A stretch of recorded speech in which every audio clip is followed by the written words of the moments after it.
Hi everyone, welcome back to my channel, Storytelling with Ev. Today we're going to be talking about The Tower of the Swallow, the seventh book in the Witcher series by Andrzej Sapkowski. So what we're going to be talking about today is there is an element of risk that runs throughout the book as one of the themes.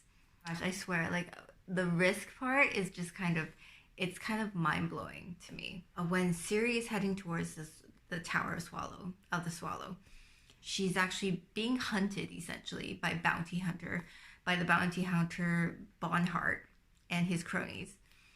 And they're malicious people. She doesn't know whether or not she's going to survive because basically Bonhart has wiped out the gang that she's kind of aligned herself with, the rats. And so Ciri goes through a lot in order to actually make this decision. She's had to witness the rest of the rats get killed in front of her eyes. And she's had to really make some hard decisions about what she can actually do to save herself at this point too. So it's really interesting to see her go through all of this as a character and especially as a teenager too. So in a way, it's really reflective of how a lot of people who are going through that transition in their lives. And I mean, it's really, and at one point you have choices to make in your life. Are you going to go down one direction where it might be easy, you don't have to take any risks or anything like that? Or you're going to go down the path that is deemed a lot more dangerous, where you would actually have to take a risk, maybe a huge one, it could be a small one.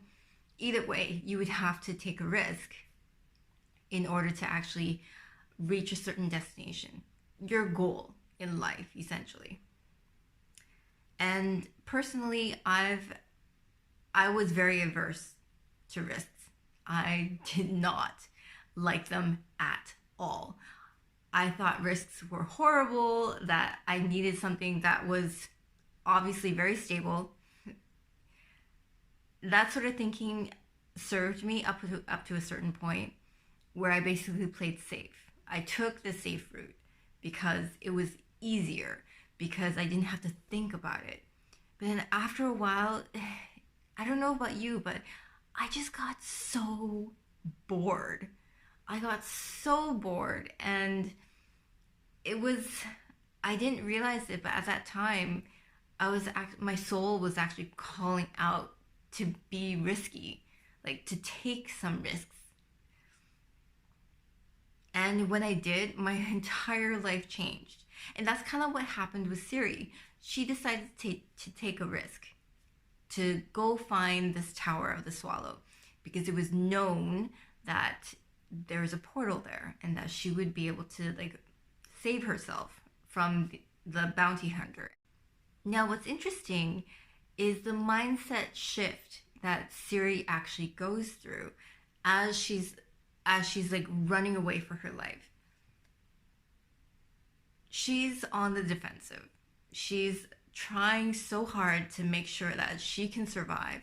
And then for her to even shift into going from on the defensive to the offensive, she takes the risk of actually eliminating the people who are chasing after her. Now, I'm sure you would probably wonder, as I was when I was reading it, why would she do that? Why would she even waste time going back and actually eliminating them, killing them? And she's very adept at it, especially with her training at Kaer Morhen and as a Witcher. And she actually identifies herself as a Witcher girl as well. So it's fascinating to see her actually embody that too. So in a way, in real life, when you actually embody who you are meant to be, or from your training, just from your everything that you've learned up to a certain point, and if you embody that, then you're actually able to create the outcome So I remember that like I would always want to think about the outcome instead of like and just kind of know it and not create it. Like when you actually create the outcome, you have all these different choices that you can move around and it's more flexible. But when you already know the outcome, it doesn't seem, I don't know, it doesn't seem as exciting to me.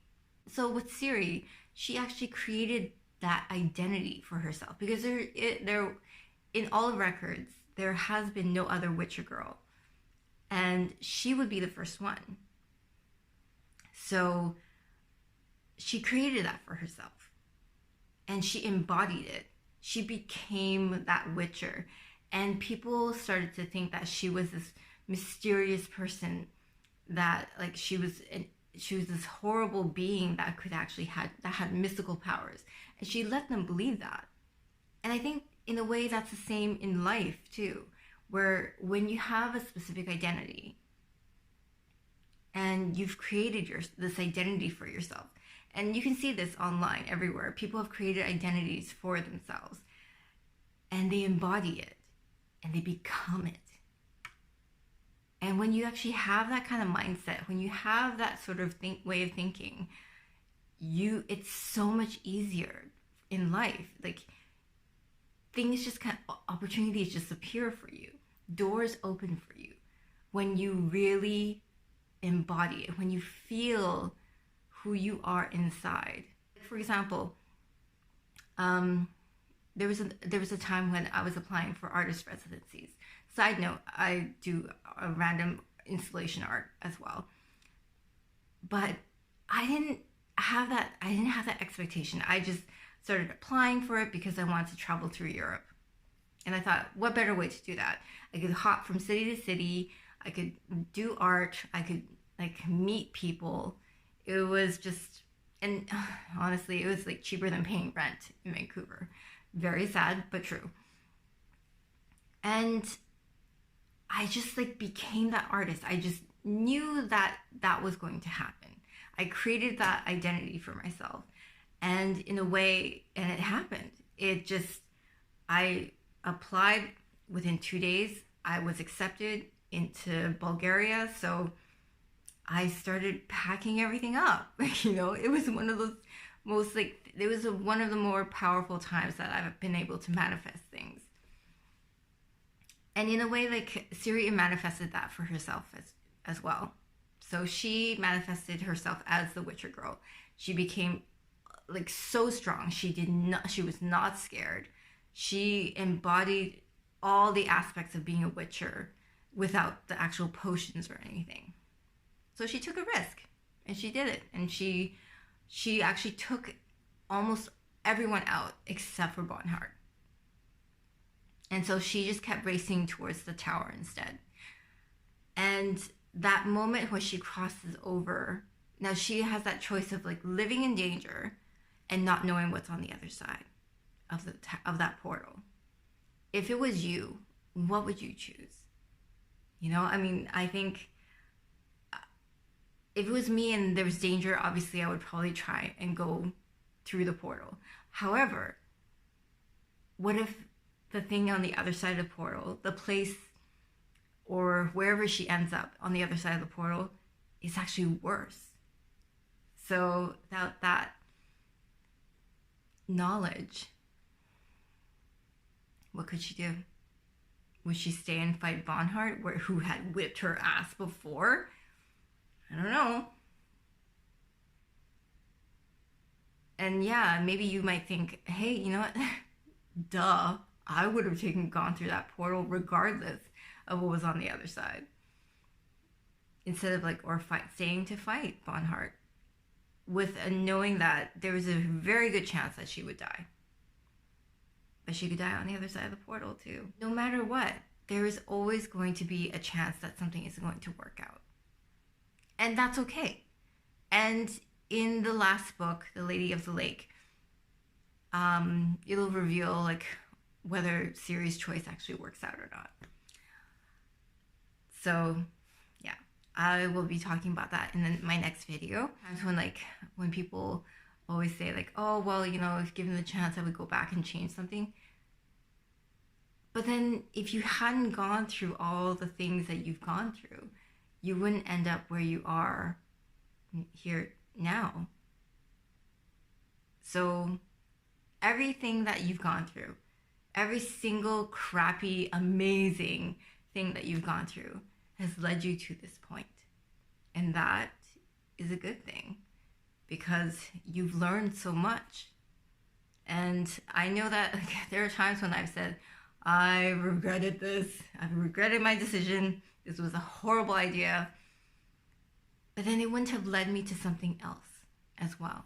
It wouldn't have led me on to something that would have moved me back onto my path. I regret nothing! Thank you so much again for watching. Don't forget to like, subscribe, comment, share.